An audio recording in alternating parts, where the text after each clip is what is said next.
চারিদিকে যে এসটি ফ্রান্সের সেন্ট জেভিয়ার স্কুলগুলো দেখছেন, এই সেন্ট জেভিয়ার যে কতটা নিষ্ঠুর মানুষ ছিল, কিভাবে আমাদের হিন্দু নারীদেরকে এই যন্ত্র দ্বারা তাদের বুকের অংশ হাজার হাজার হিন্দু যদি খ্রিস্টান ধর্ম গ্রহণ না করে তাহলে তাদের জ্যান্ত হাত এই গোয়ার হাত খাত্র খাম্বে ঝুলিয়ে রাখতো।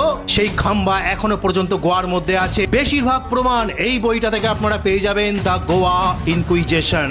সবকিছু ভিডিওর মাধ্যমে বলবো, তাহলে শুনুন। বন্ধুরা, 1561 থেকে 1812 পর্যন্ত এই সেন্ট জেভিয়ারের উস্কানিতে আমাদের ভারতবর্ষের গোয়াতে একটি ধর্মীয় আদালত চালু হয়েছিল। তার নাম ছিল দ্য গোয়া ইনকুইজিশন। এদের প্রধান লক্ষ্যই ছিল খ্রিস্টান মিশনারির প্রসার করা, ভারতবর্ষে যে সমস্ত অন্য ধর্মের মানুষরা আছে তাদের সকলকে খ্রিস্টান ধর্মে রূপান্তরিত করা। এই কারণেই তারা শত শত হিন্দু মন্দির ধ্বংস করে দিয়েছিল, সেসব জায়গায় চার্চ তৈরি করেছিল। যেসব বাড়িতে সকাল সন্ধ্যায় তুলসী মঞ্চে তুলসী পূজা হতো সেই সমস্ত কিছু বন্ধ করে দিয়েছিল, শ্রাদ্ধ করা বন্ধ করে দিয়েছিল, হিন্দু ধর্মের কোনো অনুষ্ঠান সম্পূর্ণরূপে বন্ধ ছিল। তারপর তারা জোর কদমে জোর জবরদস্তি হিন্দুদেরকে ধর্মান্তরণ করতো তাদের খ্রিস্টান ধর্মে, এবং যারা খ্রিস্টান হয়ে যেত গোপনে তারা যদি কোনো হিন্দু ধর্মের কোনো মন্ত্র বা পূজা পাঠ চালিয়ে রাখতো, তাদেরকে ক্রিপ্টো হিন্দু আখ্যা দিয়ে তাদেরকে জ্যান্ত করে দেওয়া হতো। হিন্দু নারী, হিন্দু বিধবা নারী তারা যদি তাদের ধর্ম গ্রহণ না করত তাহলে তাদের জ্যান্ত অবস্থায় ঝুলিয়ে এই ব্রেস্ট রিপার যন্ত্র দ্বারা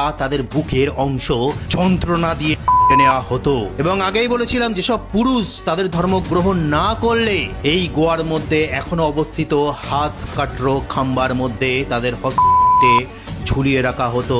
সকাল সন্ধ্যায় যখন মানুষ সেখান থেকে যাতায়াত করত, তারা যেন ভয় পায়, সেটা দেখে ভয় পেয়ে যেন তাদের মত গ্রহণ করে নেয়। এছাড়াও আমাদের ভারতবর্ষের বিভিন্ন কালচারকে তারা ধ্বংস করে দিয়েছিল। গুরুকুল পরম্পরাকে বিধ্বংসী রূপে শেষ করে দেওয়া হয়েছিল। আমাদের সংস্কৃত ভাষাকে পুরোপুরি নিষিদ্ধ করে দেওয়া হয়েছিল। সমস্ত হিন্দু ধর্মের অনুষ্ঠান আচার সবকিছু বন্ধ করে দেওয়া হয়েছিল।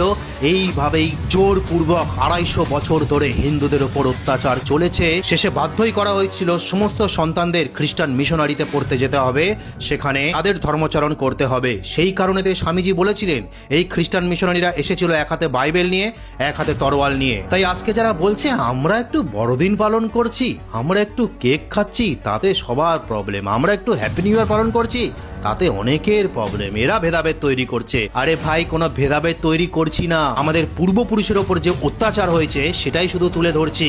এরপর তোমাদের ব্যক্তিগত ব্যাপার, তোমরা কি করবে। তাই বন্ধুরা, আমি যে কথাগুলি বললাম তার বেশিরভাগ তথ্য আপনি দ্য গোয়া ইনকুইজিশনের মধ্যে পেয়ে যাবেন। এছাড়াও বিভিন্ন ঐতিহাসিকগণ, তাদেরই খ্রিস্টান ধর্মের শুভবুদ্ধি সম্পন্ন মানুষ, তারা রচনা করে গেছেন বিভিন্ন তথ্য।